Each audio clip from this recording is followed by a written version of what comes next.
বৈরাগ্যের তারতম্যতেই আমাদের কাছে জগৎ বা এই সংসারটাও ঠিক সেইভাবেই প্রতীত হয়।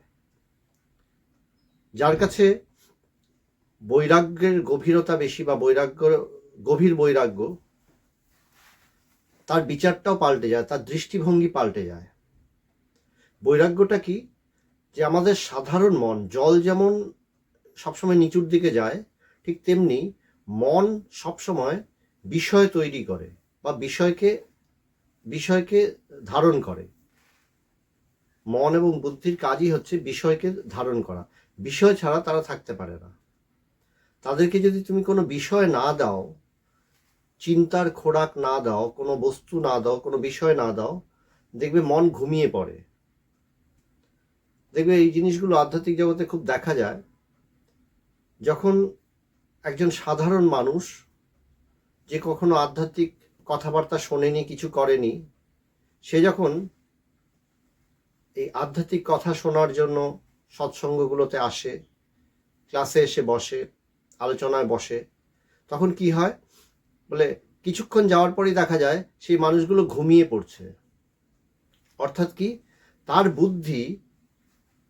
বুদ্ধি এই এই বেদান্ত চর্চাকে বিষয় করতে পারছে না।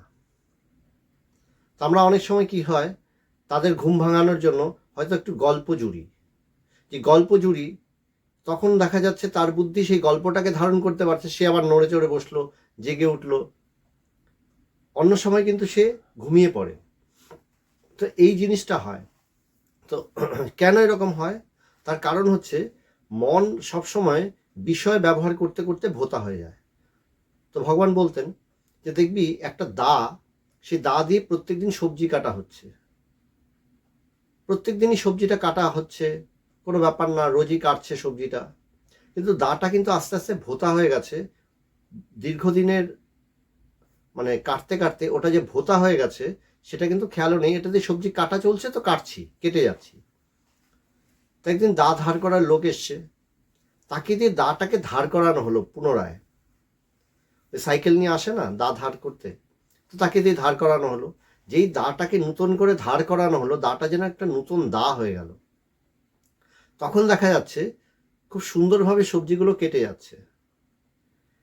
এর আগেও যে আমি সবজি কাটছিলাম তখন আমার একটু পরিশ্রম হচ্ছিল, কিন্তু এতই সূক্ষ্ম আমি বুঝতেও পারছিলাম না। তো অতি ব্যবহারের ফলে কি হয়, দাটা ভোতা হয়ে গেছিল, তাই দাটাকে আবার ধারালো করার বা ধার দেওয়ার প্রয়োজন হয়ে পড়েছিল। ঠিক তেমনি আমাদের সংসার বুদ্ধি, সংসার ব্যবহার করতে করতে এই সংসারই সত্য, এই ধারণাটা আমাদের ভেতরে এমনভাবে দৃঢ়ভাবে চেপে বসে যে তার ফলে আমার বিচার বুদ্ধি ক্ষমতা হারিয়ে ফেলে, ধারণ ক্ষমতাও হারিয়ে ফেলে। সে বিচার করতে চায় না, সে সূক্ষ্ম বস্তুকে কিছুতেই সে ধারণ করতে পারে না। যখন সূক্ষ্ম বিচারের কথা বলা হয় তখন সে সেখান থেকে রস পায় না।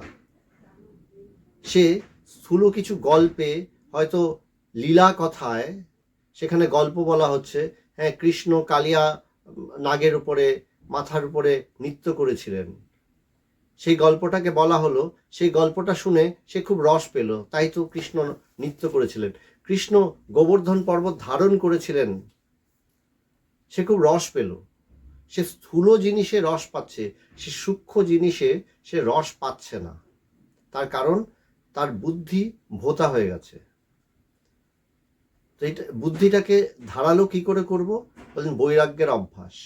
অর্থাৎ বলছেন যেমন দাটাকে ধারালো করতে দাটাকে একটু ওই একটা দিয়ে ঘষতে হয়, পাথর দিয়ে ঘষতে হয়, ঘষলে পরে আস্তে আস্তে আস্তে আস্তে দাটা ধারালো হয়ে ওঠে। ঠিক তেমনি এখানেও বিচার করতে হয়।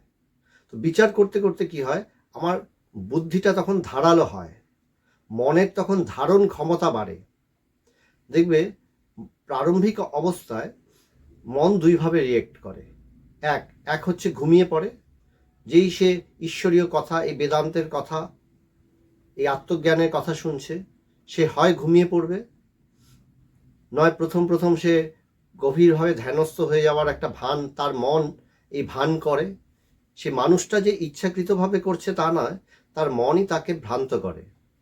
তার মন এই ভানটা করে যে আমি গভীরভাবে ধ্যানস্থ হয়ে যাচ্ছি, বাস্তবিক সে তখন তন্দ্রায় চলে যায়।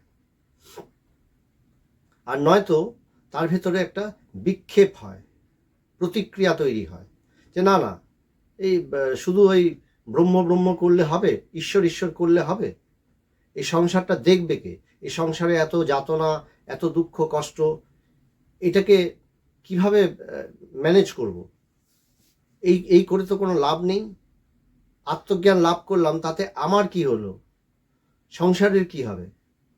তো সংসারের জন্য যাবতীয় ঠেকা আমি তুলে নিয়েছি।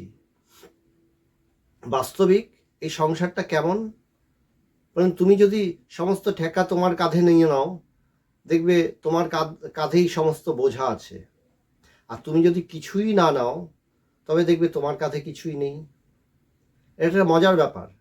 এই সংসারের সত্যতা কি, এর কোনো সত্যতা নেই। তুমি একে যে দৃষ্টিতে দেখতে চাও, তুমি সেই দৃষ্টিতেই সংসারটাকে সত্য রূপে দেখবে। এক অদ্ভুত মায়া, তাই তাকে মায়া বলা হচ্ছে। এই সংসারের মজাটা হচ্ছে এই বড় অদ্ভুত। একে আমি যদি ভালো দৃষ্টিতে দেখি, সব কিছু সুন্দর, সব ভালো, সত্যি সত্যি সংসারটা আমার কাছে এইভাবেই ধরা দেবে। আমি যদি দেখতে চাই সংসারে সব কিছু মিথ্যা, সমস্ত কিছু ভুল, এখানে শুধু প্রতারণা, লাঞ্ছনা, যন্ত্রণা, এই সংসার কিন্তু আমার কাছে ঠিক এইভাবেই ধরা দেবে। এবং প্রত্যেকটা মানুষের কাছে নিজস্ব ধারণা অনুসারে, অনুভূতি অনুসারে, সেই অনুসারে তার ভিতরে বিচার বুদ্ধিও তৈরি হয়। সেই বিচার বুদ্ধিটাও নিজের মতন তৈরি করা হয়, তৈরি করে নেয় সে। তা এখন কি বলা হচ্ছে, আমাদের শাস্ত্র বা মহাপুরুষ সেটা কি বলছেন, গুরু কি বলছেন? গুরু বলছেন, দেখো তুমি যে দৃষ্টিতেই জগৎকে দেখছো, এই সংসারকে দেখছো, সেই দৃষ্টিতে দেখে তুমি সংসারের থেকে পরিত্রাণ পাওয়ার কোনো উপায় নেই। উপায় কি বলে, বাস্তবিক যে সংসারটাকে দেখছো, এই সংসারটা সত্য কিছু না। এই সংসারের ভেতরে সত্য বলতে এখানে কি বোঝাচ্ছে, পারমার্থিক সত্যের কথা বলা হচ্ছে। ব্যবহারিক সত্য নয়, পারমার্থিক সত্যের কথা বলা হচ্ছে। ব্যবহারিক সত্য কেমন, যেমন ধরো আমাকে জল খেতে হবে, জল খাওয়ার জন্য সাধারণত আমরা কি করি, একটা গ্লাস খুঁজি, একটা গ্লাস পেলাম, গ্লাসে করে জল নিয়ে জল খেলাম। এখন যদি আমি গ্লাস না পাই, আমি যদি একটা বাটি পাই, তখন আমার কাছে সেই বাটি দিয়ে আমি জল খাবো। আমি যদি কোনো কিছুই না পাই, আমি কি করব, হাত দিয়ে আমি হয়তো জল তুলে নিয়ে হাত দিয়েই জল খেলাম, কারণ জল খেতে হবে আমাকে, জল পিপাসা পেয়েছে, জলটা আমাকে খেতে হবে। তো আমার কাছে আমার প্রয়োজন অনুসারে আমি ব্যবহার করছি, যেমন যেমন আমার কাছে সাধন আছে সেই সাধনের ব্যবহার করছি। ঠিক তেমনি আমার ভেতরে প্রকৃত প্রয়োজনটাও আমরা নিজেরা মানে সবসময় তৈরি করতে থাকি।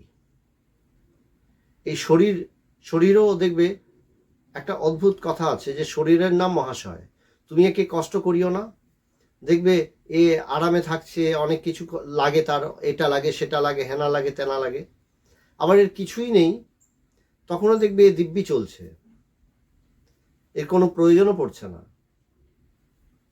আসল জিনিস কি বলছেন, এই সংসারে বড় অদ্ভুত জিনিস, একে তুমি দিয়ে যাও, দেখবে শেষ করতে পারছো না, এ ভূতের মতন, এখানে শেষ করতে পারবে না। যা দেবে সব লাগে, এটাও লাগবে, ওটাও লাগবে, সেটাও লাগবে, আস্তে আস্তে আস্তে আস্তে পরিপূর্ণ হতে থাকবে, মানে ভর্তি হতে থাকবে, শুধু এই জঞ্জাল ভর্তি হতে থাকবে।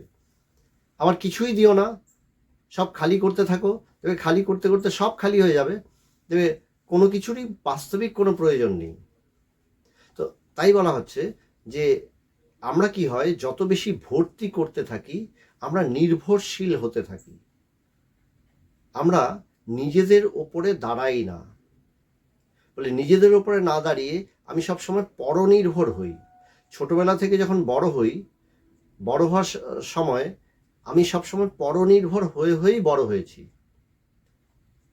স্কুলে গেলাম পড়াশোনা করতে, টিচার দেখিয়ে দিল, হলো না, বাড়িতে আমাকে আবার টিউশন পড়তে হচ্ছে, টিউশন পড়ে বাড়িতে গৃহশিক্ষকের দ্বারা টিউশন পড়ে আমাকে পড়াশোনাটা আবার করতে হচ্ছে, বলে তাতেও হচ্ছে না, আবার কি ওই হেল্প বুক, সহায়িকা পুস্তক, সেগুলো পড়তে হচ্ছে, সেগুলো মুখস্থ করে করে আবার নোট নিয়ে নিয়ে সেগুলো দিয়ে পরীক্ষায় পাশ করতে হচ্ছে। শুধু সাহায্য নিয়ে যাচ্ছি। পরবর্তী জীবনেও কি সবাই শুধু সাহায্যের অপেক্ষায় থাকছে। তো এখানে কি বলা হচ্ছে বেদান্তে, বলছে সমস্ত সাহায্যকে পরিত্যাগ করো, তুমি নিজের ওপরে দাঁড়াও। পরিষ্কার একটা কথা, একদম ডাইরেক্ট ইনস্ট্রাকশন, তুমি সমস্ত সাহায্য পরিত্যাগ করো, নিজের উপরে স্থিরভাবে দাঁড়াও। বাস্তবিক তুমি জানবে, একটা সত্য জানবে, যে তোমার কোনো কিছুরই কোনো প্রয়োজন নেই, আর এই সংসারটাকে ঠিক করারও তোমার কোনো দরকার নেই। এই সংসার যেমন আছে তেমনটাই চলবে। যেমন এটা আধ্যাত্মিক জগতে একটু কঠিন কথা, বুঝতে যথেষ্ট সময় লাগে, প্রথম প্রথম বোঝা যায় না, প্রাথমিক ধারণায় এটা কিছুতেই বোঝা যায় না। যেমন স্বামী বিবেকানন্দের একটা গল্প আছে। স্বামী বিবেকানন্দ যখন কাশ্মীরে গিয়েছিলেন, ক্ষীর ভবানী মন্দিরকে দেখেছেন যে ধ্বস্ত হয়ে আছে। ক্ষীর ভবানী মন্দির অন্যতম একটা শক্তিপীঠ শ্রীনগরেই, তো সেটা ধ্বস্ত হয়ে আছে, যে মুসলিম উগ্রপন্থীরা সেই মন্দির ভেঙে দিয়েছে, মায়ের মন্দির ভেঙে দিয়েছে। তো স্বামীজির সেখানে গিয়ে ভীষণ কষ্ট হয়েছে। স্বামীজি বলছে, এখানে যদি একটাও ঠিক ঠিক হিন্দু থাকতো, আমি যদি থাকতাম, আজকে আমি রুখে দিতাম, একাই রুখে দিতাম, কাউকে মায়ের মন্দির ভাঙতে দিতাম না।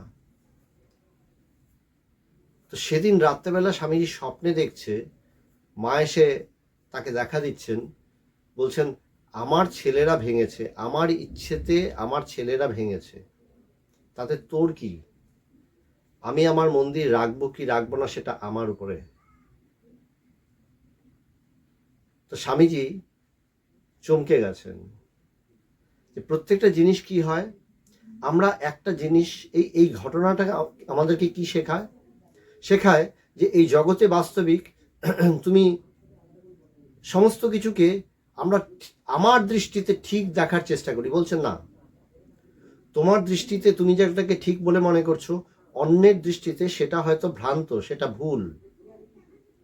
তো দুটো বিরোধী মত সবসময় লড়াই চলবেই।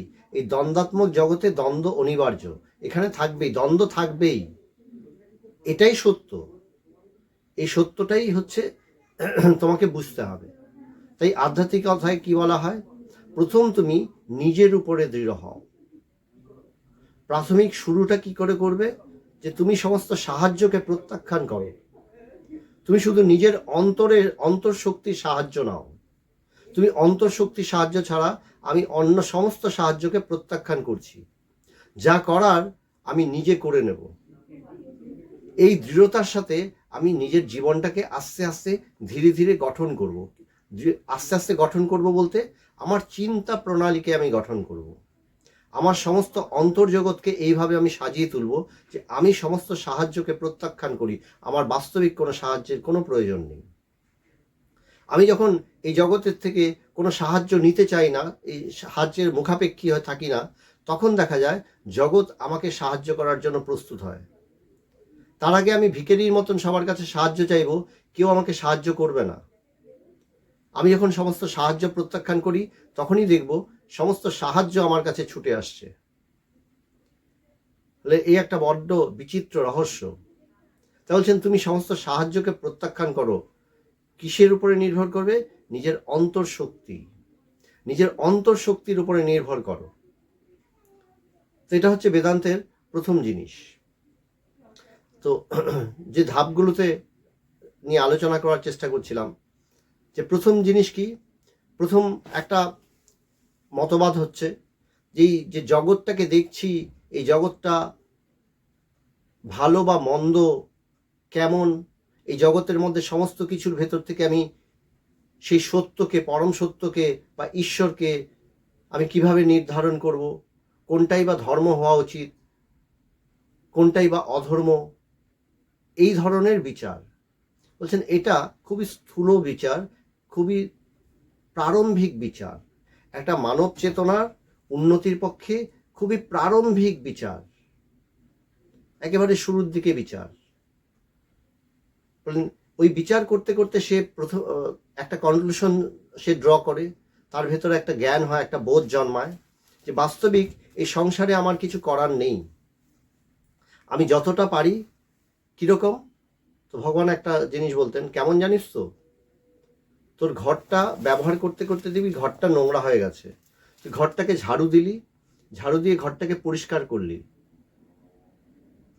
ওই ঘরে যেহেতু থাকছিস, ঘরটাকে ব্যবহার করছি, ঘরটাকে আমি পরিষ্কার করে নিলাম, আমার বসোপযোগী করে নিলাম, ওইটুকুই। কিন্তু ময়লাটাকে নিয়ে আমাকে তো বাইরেই ফেলতে হবে, সে বাইরের থেকে আবার কিন্তু ময়লাটা ভেতরেই আসবে। তো এই সংসারে কোনো কিছুই ফেলে দেওয়া যায় না, তুমি কোনো চিন্তাকে সরাতেও পারবে না, এই সংসারের মধ্যে দ্বন্দ্ব থাকবেই, এই দ্বন্দ্ব কোনো মিটবে না। কি হয়, যখন তুমি বেশি শক্তিশালী হবে তখন তোমার সামনে দ্বন্দ্বটা আসবে না, আর তুমি যদি দুর্বল থাকো দেখবে সেই দ্বন্দ্ব বা প্রতিকূলতা তোমার ঘাড়ে চাপছে। এই সংসারে তুমি কোনো কিছুকে ঠিক করতে পারবে না,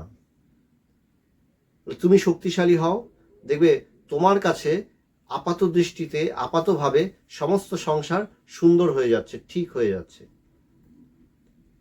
তো এই জগৎকে বিচার করতে গিয়ে কি হয়, এই সংসারকে বিচার করতে গিয়ে এই শিক্ষাটা প্রথমে লাভ হয় যে বাস্তবিক আমি কিছু করতে পারি না, এক বৃহত্তর শক্তি ঈশ্বর, তার ইচ্ছাতেই যেন এই সমস্ত সৃষ্টি চলছে, তার ইচ্ছাতেই কিছু অসুর আছে, কিছু দেবতা আছে, অর্থাৎ কিছু ভালো মানুষ আছে, সৎ মানুষ আছে, এবং কিছু অসৎ মানুষ আছে। কিছু মানুষ হিংসা চায়,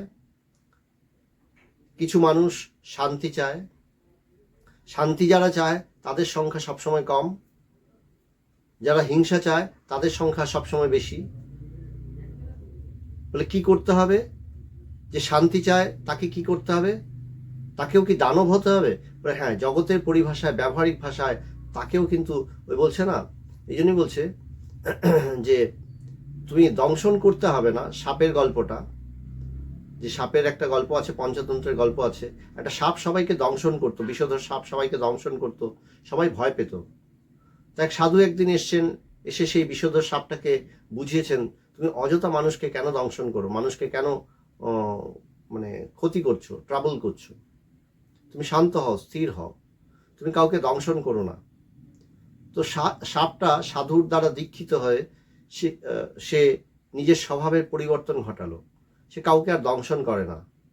সে যখন কাউকে দংশন করছে না, কিছুদিন পরে কিছু দুষ্ট লোক বুঝেছে যে সাপটা পাল্টে গেছে, সাপটা আর আগের মতন কাউকে কামড়ায় না, দংশন করে না। তো সাপটাকে তারা ধরে প্রচণ্ড মারলো, মেরেই ফেলেছিল প্রায়। সেই সময় সাধু এসে হাজির। সাধু এসে বললেন, কি হলো, তুমি মার খেলে কেন? বলে কেন, আপনি যে বললেন দংশন না করতে। তখন সেই সাধু বলছেন, আমি তোমাকে বলেছি দংশন করো না, তাই বলে ফোঁস করবে না এটা তো বলিনি, ফোঁস করতে হয়। তো এটা হচ্ছে ব্যবহারিক শিক্ষা।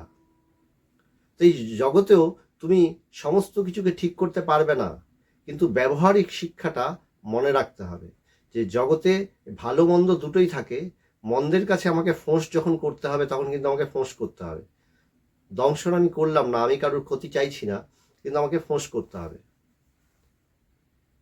সেটা কিন্তু আবার, তো এখন কোথায় আমি কি করব, কখন কি করব, এইটাই হচ্ছে ব্যবহারিক ধর্ম।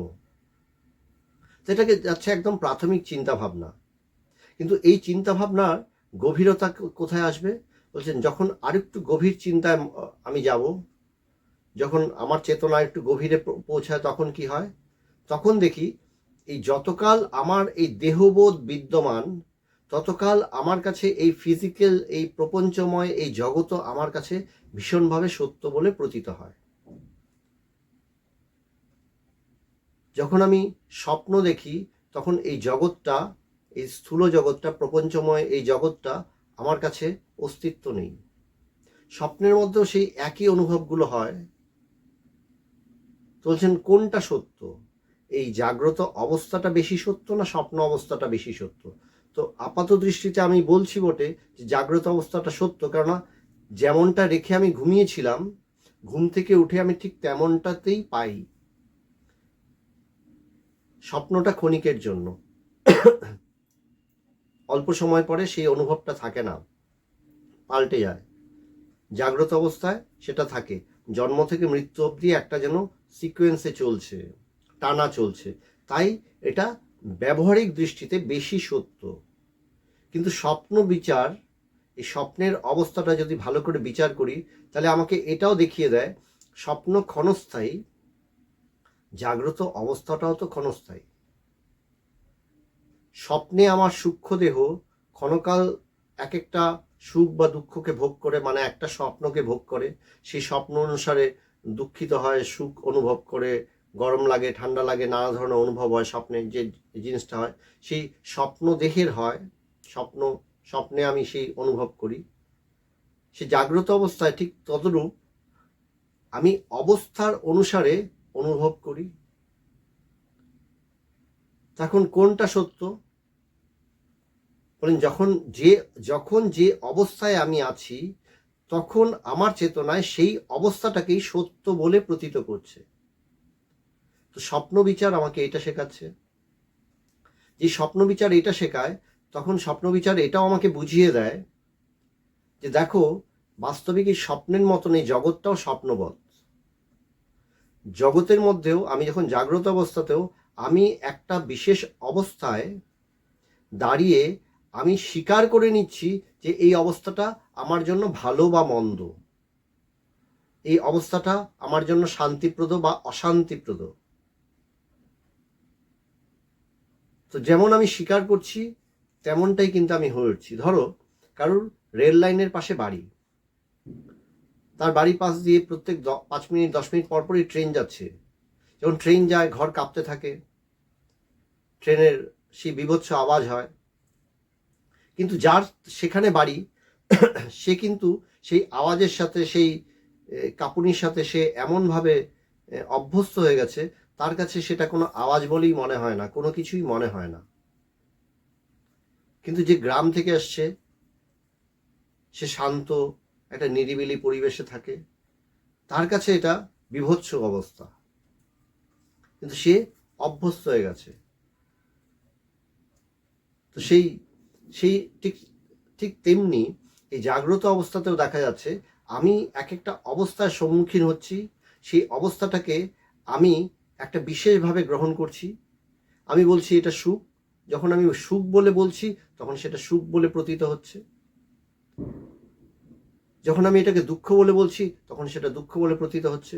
আমার কাছে যেটা দুঃখ, হয়তো দেখা গেল আমার আমি কষ্ট পাচ্ছি, যেটাতে কষ্ট পাচ্ছি সেটাই দেখা গেল তার খুব সামান্য অংশ যদি কেউ পায়, দেখা গেল যে বলবে যে না না, আমি তো খুব ভালো ছিলাম সেই সময়।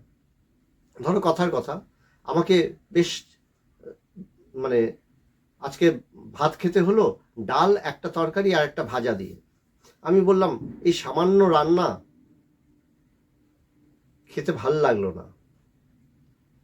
কিন্তু একজন সাধারণ মানুষ, গরিব মানুষ, সে ডাল, ভাত এবং একটা ভাজা পেয়েছে, আবার তার উপরে একটা তরকারি পেয়েছে, তার কাছে আজকে তো বিরাট ভোজ। সে ভীষণ খুশি, বলছে আজকে তো ভোজ হলো আমার। তো একই তো জিনিস দুইজনের কাছে দুই রূপে প্রতীত হচ্ছে। তো এই স্বপ্ন বিচার আমাকে কি শেখায়? বলছেন দেখো, তুমি যে অবস্থায় আছো সেই অবস্থাটা আমার কাছে সেই সময়ে, সেই অবস্থায় থাকাকালীন সেই সময় আমার কাছে সত্য বলে অনুভব করায়, এবং সেই অবস্থাটাকে আমার বুদ্ধি এক বিশেষভাবে ধারণা করে, যেভাবে ধারণা করে সেইভাবেই আমার কাছে প্রতীত হয় এটা সত্য বা সত্য নয়, একটা বিশেষ ধারণার দ্বারা প্রতীত হয়। এরপরে কি বললেন আরেকটু গভীর, বললেন তখন কি হচ্ছে এই স্বপ্ন বিচারে, যে স্বপ্ন যেমন মায়াবৎ, এই বিচারটা একটু গভীর হলে তখন আমি এটাও বুঝি যে এই সংসারটা, বাস্তবিক এই প্রপঞ্চময় সংসারও মায়াবৎ। এখানেও কোনোটাকে সত্য বা মিথ্যা, কোনোটাকে সুখ বা দুঃখ বলে বর্ণন করা বা আকলন করা সম্ভব নয়। যেটাকে আমি সুখ বলছি সেটাই আরেকজনের কাছে দুঃখ, যেটাকে আমি দুঃখ বলছি সেটাই হয়তো আরেকজনের কাছে মহাসুখ। তাই এটাকে ভালো বা মন্দ, সুখ বা দুঃখ কোনোটাই বলা যাবে না। তাই এটাও একটা মহা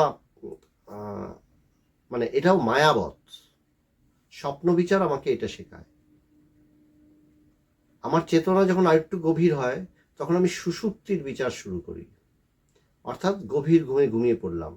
তখন আমার দেহবোধ নেই, আমার মনের কোনো বোধ নেই, আমার বুদ্ধি কোনো কাজ করছে না। তখন কি আমি শুধু ভালো থাকছি। তো বলছেন তখন তখন শুধু একটা সুখানুভূতি। বললেন ওই সময় কি সুখানুভূতি প্রকাশ হচ্ছে?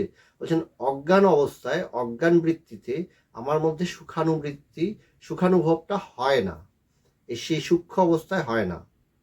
বুদ্ধিবৃত্তি যখন জন্ম নেয় তখন সেই বুদ্ধিবৃত্তিতে সেই সুখানুভূতির স্মৃতিটা ধরা পড়ে এবং আমি বলি আমি সুষুপ্তিতে খুব ভালো ঘুমিয়েছিলাম। তো বিদ্যারণ্যমুনি এইভাবে বলছেন। বিদ্যারণ্যমুনি কি বলছেন? যে সুষুপ্তিতে বাস্তবিক একটা অজ্ঞান বৃত্তি, যে তখন তো মন থাকছে না, তখন তো বুদ্ধি থাকছে না, তো মন নেই, বুদ্ধি নেই, তো তাই সেই অবস্থাতে সুখটা আমি ঠিক প্রকৃত এনজয় করছি না। এনজয় করছি না মানে বাস্তবিক এনজয় করছি। আমি তো বলি উঠে এসে খুব ভালো ঘুমিয়েছিলাম, কিন্তু ওটার বিশেষ প্রকাশ হচ্ছে না। বিশেষ প্রকাশের জন্য আমার বুদ্ধিবৃত্তি দরকার। বুদ্ধিরূপ যে বৃত্তি, যে চিন্তা, সেই বৃত্তিটা দরকার। তখন আমার কাছে বিশেষ রূপে ধারণা হয় যে হ্যাঁ আমি সুখ অনুভব করেছি। তো বলছেন সুষুপ্তিতে যে সুখ অনুভব করেছি সেটা কিভাবে ধরা দেয়? সেই অজ্ঞান বৃত্তির স্মৃতি, সেই অজ্ঞান বৃত্তির যে সুখস্মৃতি, যে সুখ অনুভব করেছে সেই সুখস্মৃতি পরে ঘুম থেকে ওঠার পরে জাগ্রত অবস্থায় বুদ্ধিবৃত্তিতে সেটার প্রতিফলন ঘটে। যে বুদ্ধিবৃত্তিতে সেটার প্রতিফলন ঘটে, যে সেই সুখস্মৃতিটা, তখন সেই বুদ্ধি আমাকে বলে আমি তো ভালো ঘুমিয়েছিলাম, দারুণ ঘুমিয়েছি। তখন আমি বিশেষভাবে সুখটাকে জানলাম যে আমি সেইখানটাতে খুব ভালো ঘুমিয়েছি। বুদ্ধি আমাকে সরাসরি নির্দেশ করে দিল। তো বলছে তাহলে জ্ঞান হতে হলেও তো একটা বুদ্ধিবৃত্তির দরকার। বুদ্ধি ছাড়া তো কোনো কিছুকে নির্ধারণ করা যাবে না। কিন্তু বুদ্ধির নিজস্ব একটা লিমিটেশন আছে, বুদ্ধি সর্বত্র পৌঁছাতে পারে না। কারণ জাগ্রত অবস্থায় বুদ্ধি পুরো অ্যাক্টিভ, স্বপ্ন অবস্থায় বুদ্ধি তো অ্যাক্টিভ থাকে না। তখন স্বপ্ন অবস্থায় সে আংশিক রূপে সে একটু অ্যাক্টিভ, সে শুধু স্বপ্নটাকেই সত্য বলে ধারণ করে। তখন সে ঠিক বুদ্ধিটা কাজ করে না, তখন মনটাই কাজ করে। বুদ্ধি কাজ করলে আবার স্বপ্নটা ভেঙে যায়। তো বুদ্ধি বিশেষভাবে নির্ধারণ করে দেয়। মন বুদ্ধির দ্বারাই আমি প্রত্যেকটা জিনিসকে অনুভব করি বা হয়, আমার মধ্যে বিশেষ রূপে প্রকাশ হয়। তো যতক্ষণ মন বুদ্ধির দ্বারা বিশেষ রূপে প্রকাশ না হচ্ছে ততক্ষণ পর্যন্ত আমার যদি আত্মজ্ঞান হয় আমি তো বুঝবো না। বলে হ্যাঁ কিভাবে বোঝা যাবে? বলছেন কেন? বলছেন সেখানে তো মন বুদ্ধি নেই। সমাধিতে বলছেন সমাধিতে মন বুদ্ধি কিছু নেই। তো যেখানে মন নেই, মন উড়ে যাচ্ছে, বুদ্ধি নেই, বলছে মন বুদ্ধির প্রকাশ যেখানে নেই সেখানে বিশেষভাবে অনুভব কি করে হবে? বললেন অনুভবটা কি করে হবে জানো? বললেন তার আগে একটা ব্রহ্মকারা বৃত্তি, অর্থাৎ এই ব্রহ্ম, এই চেতনাই ব্রহ্ম, সেই শুদ্ধ চেতন, সেই পরমাত্মা সম্বন্ধে ধারণাটা আমার যখন সুস্পষ্ট দৃঢ় হয় এবং সেটা নিদিধ্যাসন রূপ বৃত্তি আকার ধারণ করে, সেটা ক্রমাগত সেই বৃত্তিটা আমার ভেতরে চলতে থাকে। চলতে চলতে গুরু কৃপায় একসময় সেই ব্রহ্ম চেতনা বা শুদ্ধ চেতনার প্রতিফলন ঘটে। ঠিক যেমনভাবে সুষুপ্তিতে সেই অজ্ঞান বৃত্তিতে বলছেন বৃত্তি শূন্য হয় না, সেইখানটাতে সেই অজ্ঞান বৃত্তিতে সেই সুখস্মৃতিটা ছিল। তাই তো আমি ঘুম থেকে উঠে বলতে পারছি যে আমি খুব ভালো ঘুমিয়েছি। তো যখন সেই বলছেন সেখানে কি বলে সেই ব্রহ্মকারা বৃত্তি, সেই ব্রহ্মকারা বৃত্তি আমাকে সমাধির থেকে বুত্থানের পর আমাকে জানান দেয় যে হ্যাঁ এই জন্য রূপ পাল্টে গেল। আমি জানতাম না, জানতে চাইছিলাম, আমি ধারণা করছিলাম, আমি বোধ করতে চাইছিলাম, সে হঠাৎ দেখে সে বৃত্তিটা হারিয়ে ফেলেছে। যেটা নিয়ে সে ঢুকেছিল সেটা আর নেই, সে বৃত্তিটার রূপ পাল্টে গেছে। সেই জিনিসটা আর নেই, তখন সে বোঝে যে তাই তো, পাল্টে গেল কি করে। এখন আমি তো এইটা বলতে পারছি না যে আমি জানি না, আমি আত্মা কি বা ব্রহ্ম কি জানি না, আমি শুদ্ধ চেতন আত্মা, এটা তো আমি জানি না, এটা তো বলতে পারছি না। শুধু কি বলতে পারছি, যে যে বৃত্তিটা নিয়ে আমি প্রবেশ করেছিলাম সেই বৃত্তিটা পাল্টে গেছে। সেই বৃত্তিতে এখন আমার একটাই প্রতিফলন হচ্ছে যে আমি সেই শুদ্ধ চেতন আত্মা, দৃঢ়রূপে এটাই আমার প্রতিফলন হচ্ছে। যখন দৃঢ়রূপে এটারই প্রতিফলন হচ্ছে, এটাকেই সে ব্রহ্মজ্ঞান বা আত্মজ্ঞান বলছে। যে সুষুপ্তিতে ঠিক যেমন অজ্ঞান বৃত্তিতে সুখস্মৃতি থাকে, এখানে কি থাকে, এখানে আমি কনসাসভাবে আমি যে আমার যখন সাধনা করছি, আমার ধ্যান ধারণা সমস্ত কিছুর ভেতর দিয়ে আমি কনসাসলি সেই ব্রহ্মচিন্তন করছি, আত্মচিন্তন করছি। সেই ব্রহ্মচিন্তন বা আত্মচিন্তনের গভীরতায় গিয়ে আমার শুধু বৃত্তি রূপটা পাল্টে যায়, যা সমাধির ভেতর দিয়ে বৃত্তিরূপ পাল্টে গিয়ে আমার কাছে নূতনভাবে ধরা দেয় যে তাই তো। তখন সংশয়হীন, তখন তার মধ্যে কোনো ডাউট থাকে না, সংশয় থাকে না, বলে এটাই তো, এটাই এটাই সত্য। বললেন তার কাছে কোনো সংশয় নেই, দ্বিধা নেই, দ্বিতীয় কোনো কিছু আসছে না, দ্বিতীয় বৃত্তিও তার মধ্যে আসছে না।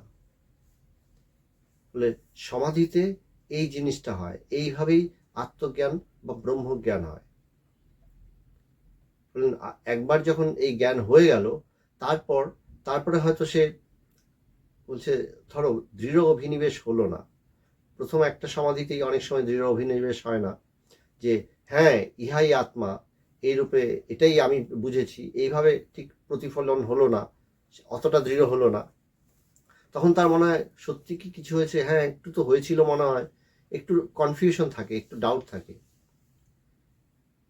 তখন সে আবার নিজেকে অজ্ঞানী বলে ভাবার চেষ্টা করে, কিন্তু দেখা যায় সেই জোরটা আর সে খুঁজে পায় না যে সে অজ্ঞানী।